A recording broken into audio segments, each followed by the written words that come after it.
Olá, queridos estudantes do curso de Administração e Processos Gerenciais. Aqui quem fala é o professor Luciano Santana. Estamos trabalhando a disciplina de Comunicação Empresarial e Negociação e neste vídeo vou responder aos questionamentos enviados no chat da nossa segunda aula ao vivo. Vamos lá? A primeira pergunta foi enviada por Fabiana Aparecida Vieira Lopes do Nascimento, de Pouso Alegre, Minas Gerais. Não entendi o que é comunicação integrada. Pode me explicar? Bom, a comunicação integrada, ela tem o objetivo de juntar, ou o próprio termo já diz, de integrar todas as iniciativas de comunicação de uma empresa. Todas as iniciativas voltadas à comunicação institucional, interna, administrativa e mercadológica são agrupadas ou são pensadas estrategicamente em conjunto, tendo como um único objetivo atender às intenções, aos objetivos estratégicos da empresa no que se refere à sua comunicação. Tudo bem?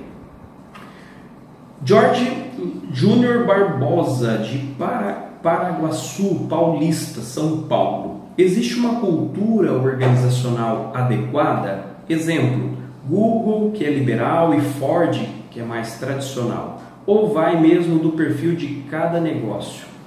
Olha, Jorge, não existe uma cultura organizacional melhor. Não podemos olhar para a grama do vizinho, usando aquela velha expressão, né, que a grama do vizinho é mais verde. Não podemos olhar para a empresa do lado ou para outras empresas, grandes cases como Google e Ford, e querer que a nossa empresa seja igual.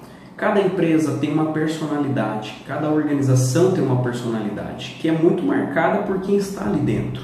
Então, por mais que a gente observe, tente aí fazer o que nós chamamos de benchmarking, que é observar e se apropriar das melhores práticas do mercado, que é muito bem-vindo na gestão, nós não devemos ter a intenção de copiar ou ser iguais às empresas que a gente tem como referência. A gente pode sim ter essa modelagem a outras empresas, mas claro, trazendo para a realidade do meu negócio, do meu segmento, do perfil das pessoas que estão ali dentro. O Paulo Ricardo Queiroz Monteiro, de Canindé. Não é raro observarmos em uma organização de pequeno porte que a hierarquia não é bem definida, ou seja, os gestores não têm um controle sobre os colaboradores. Como podemos fazer para mudar isso, fazendo com que a comunicação na organização evolua positivamente? Bom, Paulo, ao longo da minha trajetória profissional, durante uns 11 anos eu trabalhei com consultoria empresarial e já presenciei situações extremas no que se refere a esse assunto que você nos traz, que por sinal é muito importante e infelizmente mais próximo, né, do dia a dia do que a gente gostaria. Acontece muitas vezes mais do que a gente gostaria que acontecesse. A estratégia que eu sempre utilizava era a reformulação dos processos, basicamente as empresas não têm, né, o processo desenhado, mas a gente chamava de reformulação de processos porque a gente partia do que a empresa já fazia para pensar ou desenhar uma forma melhor dela fazer. Com isso, a gente envolvia as pessoas, os colaboradores, líderes, gestores, na construção desse processo. E aí eles passavam a fazer parte disso, eles se sentiam pertencentes e se apropriavam daquele novo conhecimento como seus. E isso dava, de certa forma, muito certo, né? Então acabava gerando um conhecimento, uma evolução, e eles passavam, né, a utilizar essas novas orientações como prática, incorporando aí na cultura.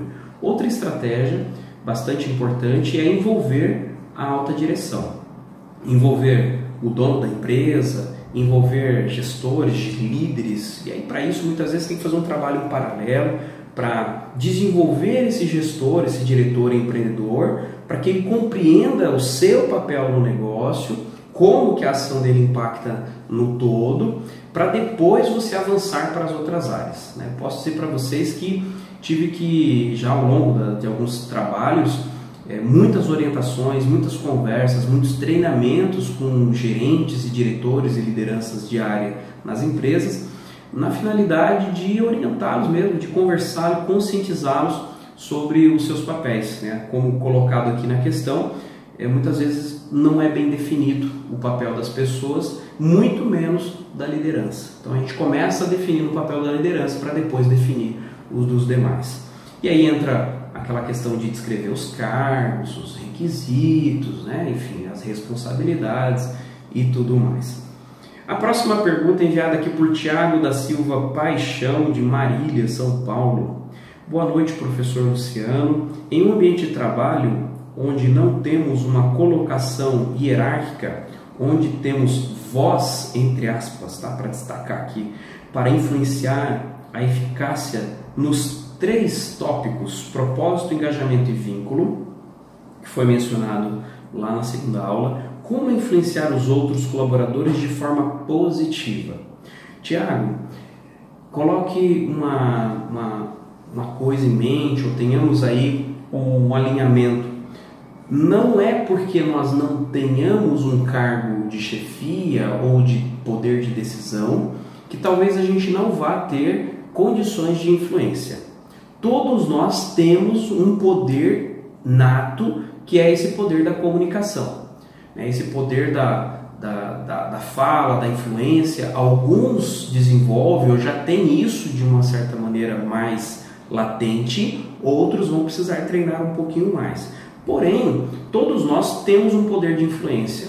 E aí a gente pode começar influenciando aqueles que estão à nossa volta, os meus pares de trabalho, os meus colegas de setor, e talvez isso tomar corpo e ir crescendo, né? Pelo menos minimamente na sua área de atuação, no seu, vamos dizer assim, no seu espaço ocupacional, de certa forma você pode sim causar um impacto muito positivo por meio da sua influência, tá bom?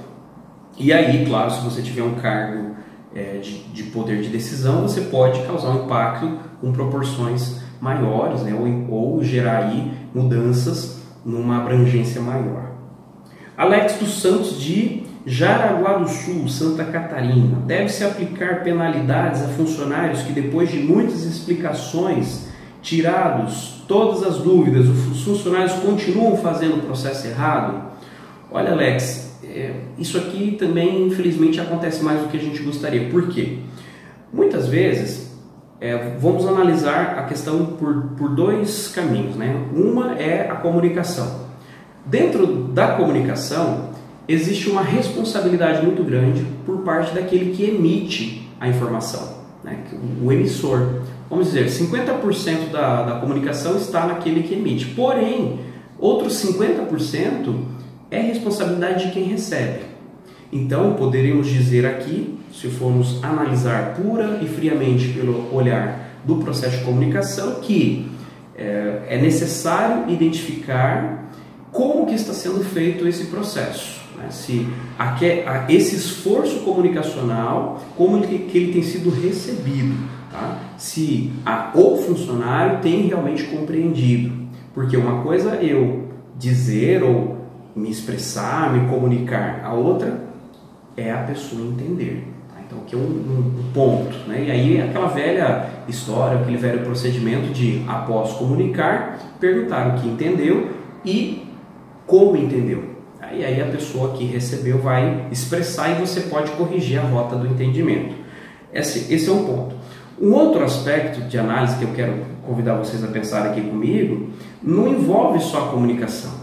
Envolve a predisposição do indivíduo em, mesmo sabendo o que ele tem que fazer, querer fazer. Tá? E aí o desempenho humano, a performance, ela é composta de 3 situações. O saber fazer, né, que muitas vezes já foi expresso, já foi dito. O querer fazer, que é a motivação, que é a pessoa querer realmente usar o que ele já sabe para empreender e fazer. E o terceiro, que é a autonomia. Então, se você tem autonomia, a informação já foi passada, talvez o problema não esteja aí, o problema esteja na predisposição da pessoa em querer realmente fazer. E aí, talvez, se chegar a essa conclusão, cabe uma advertência sim, cabe aí talvez não advertência, mas uma orientação, uma conversa, identificar por que falta essa boa vontade, este querer fazer. São problemas pessoais que estão influenciando no trabalho, são problemas no trabalho que pode estar acontecendo. Talvez seja um grande desafio do trabalho da gestão, né? E aí vinculando a gestão de pessoas. Maria Edsoneiva Peixoto Barreto, de Serra Talhada. Professor, o que fazer quando se explica ao funcionário várias vezes, mas ele continua sem demonstrar interesse? Ainda assim não estou sendo eficiente, mesmo que não dependa só de mim? Eu acho que a questão do Alex e a questão aqui da Maria Edsoneiva são similares ou quase que idênticas, né? Então, o primeiro ponto é que a comunicação, só para reprisar um pouquinho, a comunicação tem dois lados, 50% de quem emite de responsabilidade, 50% de quem recebe. Então, não tem como a gente responsabilizar só um lado ou outro. É claro que quem emite precisa tomar alguns cuidados em garantir que a informação repassada realmente foi compreendida. Para isso, ele pode perguntar o que entendeu e como entendeu. E, no caso, ao receber o feedback, corrigir a rota.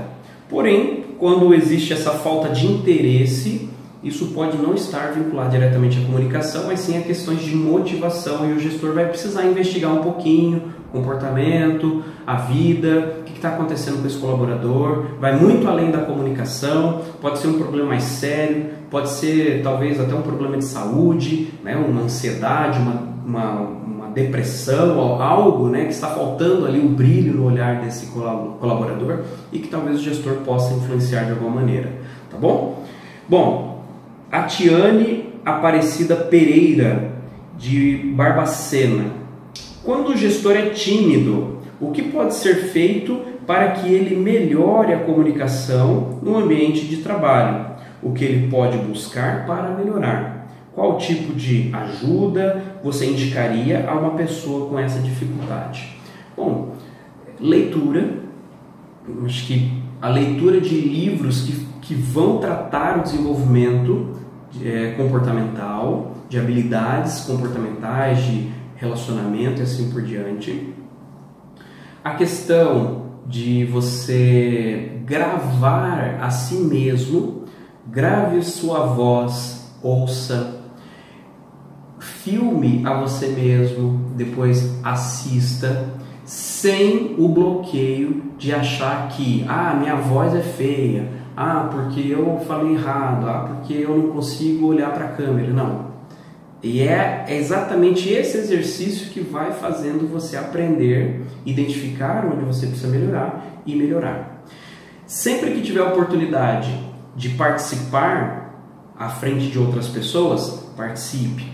Sempre que você tiver a oportunidade de falar numa reunião, fale, porque são nesses momentos, diante do público, que a gente pode exercitar e vai desenvolvendo. Ninguém nasce sabendo falar em público, ninguém nasce totalmente desenvolto nisso. Algumas pessoas têm uma predisposição, mas a grande maioria, posso dizer para vocês, mais de 90% das pessoas têm dificuldade. E é o fazendo, é o auto-observando, é o dia a dia que vai levando a pessoa a aprender tudo isso, né? Existem técnicas que você pode aprender, inclusive em cursos de oratória, a exemplo da entrevista que eu fiz com o professor Leandro Foz, professor de teatro, que ele vai falar um pouquinho sobre a importância, né, desse desenvolvimento corporal, não para ser ator, mas para nos desenvolvermos como pessoas e profissionais. Então você pode fazer um curso de teatro, pode fazer um curso de oratória, mas tudo isso vão te ensinar algumas técnicas. Então, por outro lado, vai entrar a sua predisposição, a sua vontade, né, o seu treino e assim por diante. Não há receita mágica. Algumas pessoas desenvolvem mais rápido, outras pessoas desenvolvem um pouquinho, talvez não com a mesma velocidade, mas com o tempo e com o treino eu tenho certeza que a gente vai se tornando um pouco melhor do que éramos. Tá bom? Espero ter ajudado, espero ter respondido aos questionamentos de vocês. Fechamos aqui as perguntas que foram enviadas durante o nosso chat da segunda aula.